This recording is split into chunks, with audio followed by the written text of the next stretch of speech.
কোনো ব্যক্তির যদি পাহাড়ের সমানও ঋণ থাকে, এই দোয়া যদি আমল করে আল্লাহ পাক ওই ঋণও শোধ করে দিবেন ইনশাআল্লাহ। রিজিক তো বাড়বেই ইনশাআল্লাহ, আপনার যত ঋণ আছে ইনশাআল্লাহ আল্লাহ পাক শোধ করে দিবেন। বিশ্বাস করলেন না? এই দোয়া শিখাই দিচ্ছি, এই জন্য আমাকে হাদিয়া দেওয়া দরকার, স্পেশালি আমাকে এখন হাদিয়া দেওয়া দরকার। এটা গুরুত্বপূর্ণ দোয়া শিখাই দিচ্ছি। আর ঋণ কেমন জানেন? ওই যে এখন মানুষ ঋণ নিচ্ছে 1 কোটি টাকা ব্যাংক থেকে, 2 কোটি টাকা ব্যাংক থেকে, হ্যাঁ, কত বছর, 10 বছরের জন্য, 20 বছরের জন্য বাড়ি করছে, তাই না? তার ধারণা এমন যে সে মারা গেলে তার ঋণটা কেউ না কেউ শোধ করে দিবে, তাই তো? আর আল্লাহর রসুল কি বলছেন দেখেন, একজন মারা গেছেন, নবী সাল্লাল্লাহু আলাইহি ওয়াসাল্লামের সময় একজন মারা গেছেন। তো নবী করিম সাল্লাল্লাহু আলাইহি ওয়াসাল্লাম বলছেন, এই ব্যক্তির কি কোনো ঋণ আছে? একজন সাহাবী বলেন, হ্যাঁ ইয়া রাসূলুল্লাহ, তো ঋণ আছে। নবীজি বললেন, তোমরা ওর জানাজা পড়ো, আমাকে ডেকো না। তোমরা ওর জানাজা পড়ে নাও, আমি জানাজা পড়তে চাচ্ছি না। আমি এখন কেমন করে আপনাকে বুঝাবো ঋণ কত ভয়ঙ্কর জিনিস। আপনি যে ব্যাংক থেকে 3-4 কোটি টাকার লোন নিয়ে রাখছেন, লাখ লাখ টাকা লোন নিয়ে বসে আছেন, দিব্যি সুখে বসে আছেন, এমন চিন্তায় যে আপনার মৌত হবে না। আর নবী সাল্লাল্লাহু আলাইহি ওয়াসাল্লামের সময়ে একজন মারা যাচ্ছেন, তিনি বলছেন তোমরা জানাজা পড়ে নাও, আমি জানাজা পড়তে চাচ্ছি না। মানে ঋণগ্রস্ত ব্যক্তির জানাজাও তিনি পড়তেন না। তারপরে একজন এসে বললেন, ইয়া রাসূলুল্লাহ, আমি তার ঋণ শোধ করে দিব, তার যা ঋণ আছে আমি শোধ করে দিব। তখন নবী এসে জানাজা পড়লেন সাল্লাল্লাহু আলাইহি ওয়াসাল্লাম। তা আপনার এই কোটি কোটি টাকা ঋণ শোধ করার লোক তো রেডি আছে নাকি? আছে না? সমস্যা নেই, আপনার জানাজা পড়া হবে। কারণ হুজুরকে আপনি 5,000 টাকা দিবেন, হুজুর জানাজা পড়াই দিবে, কোনো সমস্যা নেই। তারপরে আপনার মিলাদও হবে, আপনার একটা বড়সড় দোয়াও হবে ইনশাআল্লাহ।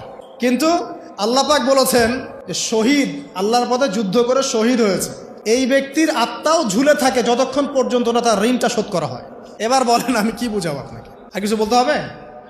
তো এখন সেই দোয়া শিখাচ্ছি আপনাদেরকে, যে দোয়া শিখলে আপনারা ঋণ থেকে বাঁচবেন ইনশাআল্লাহ। কত দিবেন বলেন? হ্যাঁ, এই তো শুকরিয়া। দোয়া করবেন যেন আল্লাহ পাকের দিনটাকে আল্লাহর জমিনে প্রতিষ্ঠা করতে পারি।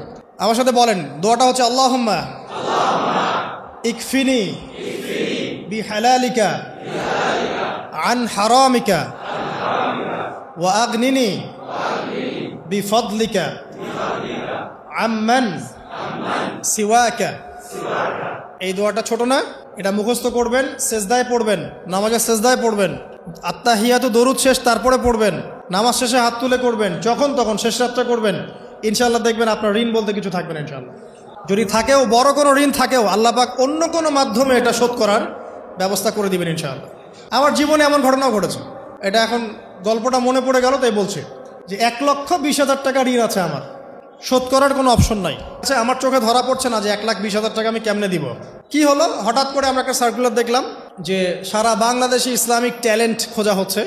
2000, এটা মনে হয় 17 কি 18 সালের কথা, হ্যাঁ 18 না, আচ্ছা 18। তো হ্যাঁ, আলোকিত কেন। তো এখন আমার ওয়াইফ বলছেন যে আপনি এটাতে অ্যাপ্লাই করেন। আমি অ্যাপ্লাই করবো, এটা তো আলেম ওলামাদের প্ল্যাটফর্ম, আমি এখানে জেনারেল থেকে আসা মানুষ, কেমন করে কি।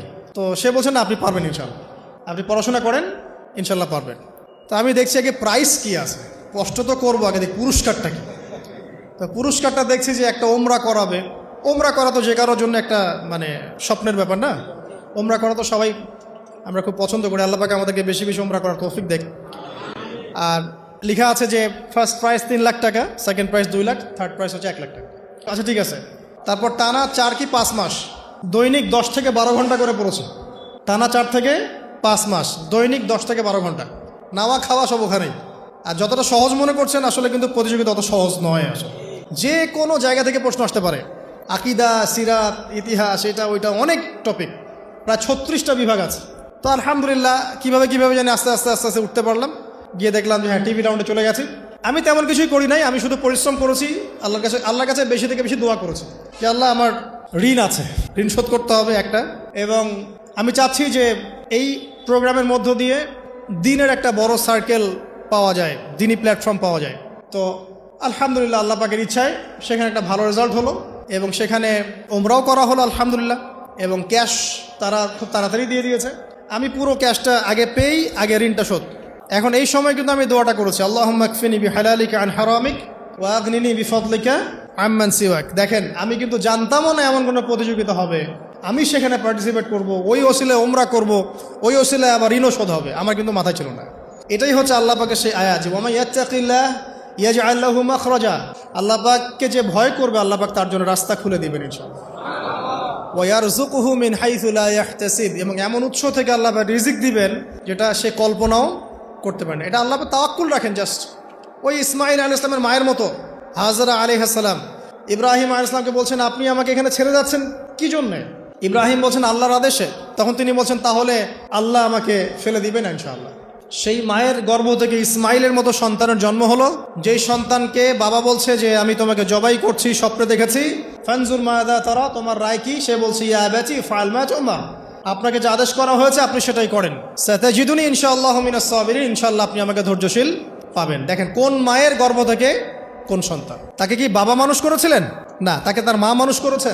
তো ওই রকম তাওয়াক্কুলকারিনী হাজরা আলাইহিস সালামের মতো মা যদি ঘরে ঘরে থাকে, বোন আর স্ত্রী ঘরে ঘরে থাকে, তখন ইসমাইলি প্রজন্ম আসবে ইনশাআল্লাহ।